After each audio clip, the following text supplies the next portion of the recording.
تمہیں رمضان المبارک کی راتوں میں نماز پڑھنے کا حکم دیا اور تم نے نماز پڑھی۔ تمہیں دن میں روزہ رکھنے کا حکم دیا، تم نے روزہ رکھا۔ تم نے اپنے رب کے حکم کی اطاعت کی، اب اس کا انعام حاصل کرو۔ جب نماز عید ختم ہو جاتی ہے تو فرشتے آواز لگاتے ہیں، خوش ہو جاؤ کہ تمہارے پروردگار عالم نے تمہاری مغفرت فرما دی۔ اب تم خوشی خوشی اپنے گھروں کو لوٹ جاؤ۔ اس لیے اس دن کو انعام و اکرام کا دن کہتے ہیں۔ نبی کریم صلی اللہ علیہ وآلہ وسلم مکہ مکرمہ سے ہجرت کر کے مدینہ منورہ پہنچے تو اہل مدینہ سال میں 2 میلے کرتے تھے۔ جب حضور نے پوچھا یہ کیا ہے، انہوں نے عرض کیا یا رسول اللہ، زمانہ جاہلیت میں ہم ان ایام میں خوشی مناتے تھے۔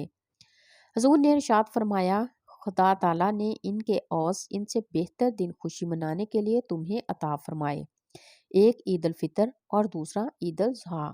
عید کے دن 2 رکعت نماز واجب ہے۔ جن لوگوں پر جمعہ کی نماز فرض ہے انہی پر عید کی نماز واجب ہے، اور جو شرطیں جمعہ کی نماز کی ہیں وہی عید کی نماز کی ہیں۔ مگر ادین میں نماز کا خطبہ نماز کے بعد پڑھا جاتا ہے اور خطبہ کا پڑھنا اور سننا سننے موقدہ ہے۔ عید کی نماز کے لیے اذان اور تکبیر نہیں، بلکہ آفتاب بلند ہونے کے بعد سب مسلمان ایک جگہ جمع ہوں۔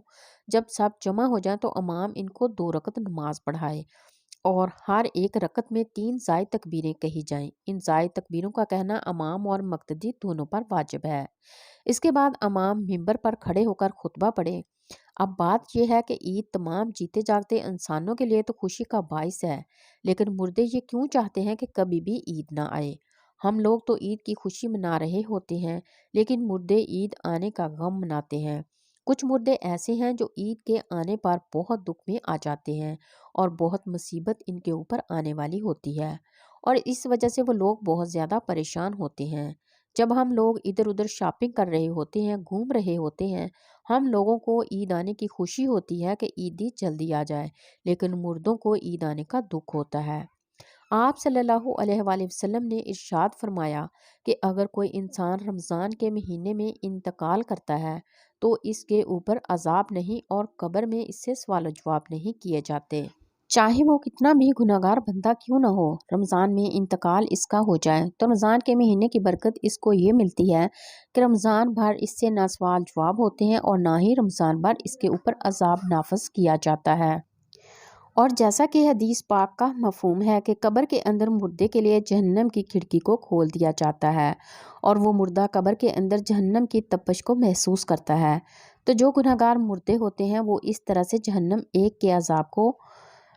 کے عذاب کو اور گرمی کو قبر کے اندر محسوس کرتے ہیں۔ لیکن جب رمضان کا مہینہ آتا ہے تو آپ صلی اللہ علیہ وآلہ وسلم نے ارشاد فرمایا کہ جب رمضان کا چاند دیکھا جاتا ہے تو جنت کے دروازوں کو کھول دیا جاتا ہے، جہنم کے دروازوں کو بند کر دیا جاتا ہے، قبر سے عذابات کو اٹھا لیا جاتا ہے اور اللہ تبارک و تعالیٰ کی رحمتوں کا نزول ہوتا ہے۔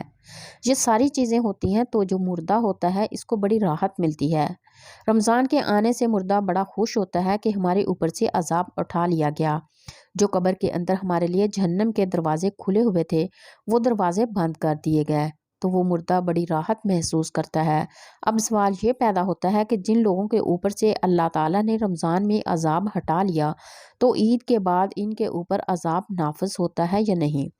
کچھ مردے تو ایسے ہوتے ہیں جن کے اوپر عذاب نافذ نہیں ہوتا، لیکن بہت سارے مردے ایسے ہوتے ہیں جن کے اوپر عید کے دن ہی جیسے رمضان کا مہینہ ختم ہوتا ہے فوراً ہی اسی طرح سے عذاب شروع ہو جاتا ہے، جیسے پورا سال وہ لوگ قبر میں سزا اور عذاب بھگت رہے تھے۔ عذاب میں وہ لوگ پھر ملوث ہو جاتے ہیں، گرفتار ہو جاتے ہیں۔ بعض علماء فرماتے ہیں کہ جب کوئی انسان رمضان کے مہینے میں انتقال کرتا ہے اور اسے قبر میں سوال و جواب نہیں ہوتے، اور جب ایک مرتبہ اللہ تعالیٰ کسی کے اوپر سے عذاب کو اٹھا لے تو پھر دوبارہ ان پر عذاب نازل نہیں کرتا، بشرط یہ کہ اس کے لیے کوئی صالح ثواب کر رہا ہو یا مغفرت کی دعا کر رہا ہو۔ ہر مردے کو اس کے اعمال کے مطابق سزا دی جاتی ہے۔ جو نیک لوگ ہوں گے جن کو اللہ تعالیٰ نے کافی کر دیا کہ ان کو 2، 4، 6 مہینے سزا ہوگی، بس اب ان کے اوپر سزا نافذ نہیں ہوگی۔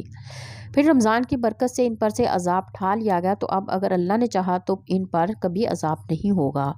لیکن اگر کوئی بہت زیادہ گناہ گار ہے، مثلا کوئی ایسا بندہ ہے جس کا اسلام سے تعلق ہی نہیں ہے، جو اسلام کو جانتے ہوئے بھی اسلام کو مانتا نہیں تھا، کفر و شرک کا مرتکب ہوا، تو اگر اللہ نے چاہا تو اس پر رمضان کے بعد بھی عذاب جاری رہے گا، اور اگر اللہ نے اسے معاف کر دیا تو پھر اسے کبھی بھی عذاب نہیں ہوگا، رمضان کے بعد بھی نہیں، کیونکہ اللہ معاف کرنے والی ذات ہے۔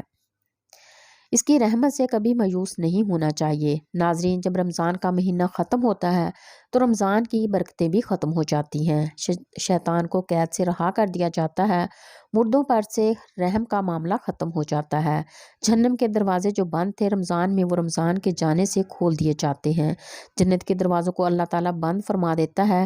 ان سب باتوں کا مردوں کو علم ہوتا ہے کہ کب رمضان شروع ہو رہا ہے اور کب ختم۔ تو رمضان کے جانے سے اہل قبور یہ سوچتے ہیں کہ اب رمضان جا رہا ہے اور پھر عید جیسے ہی آئے گی اس کے بعد ہم پر عذاب کو پھر سے نافذ کر دیا جائے گا، جس کی وجہ سے وہ غمگین ہو جاتے ہیں اور روتے ہیں۔ رمضان بھر تو مرحومین کی عید ہوتی ہے کہ ان پر کوئی عذاب نہیں ہوتا۔ ہم لوگ رمضان کے آخری عشرے میں جب اپنی مغفرت کی دعائیں اللہ رب العالمین سے کرتے ہیں تو پھر ہمیں اپنے مرحومین کے لیے بھی زیادہ سے زیادہ صالح ثواب کرنا چاہیے، اور صرف اپنے ہی مرحومین کے لیے نہیں بلکہ تمام مومنین، مومنات، مسلمین، مسلمات من جملہ کہا کریں کہ جو بھی مسلمان اس دنیا سے رخصت ہو چکے ہیں، اللہ تبارک و تعالیٰ ان تمام لوگوں کی مغفرت فرمائے، اور اللہ تعالیٰ ان کو جنت الفردوس میں اعلیٰ سے اعلیٰ مقام عطا فرمائے۔ اللہ پاک ہمیں بہتر عمل کرنے کی توفیق عطا فرمائے۔ اللہ پاک میری اور آپ کی بخشش فرمائے۔ آمین ثم آمین۔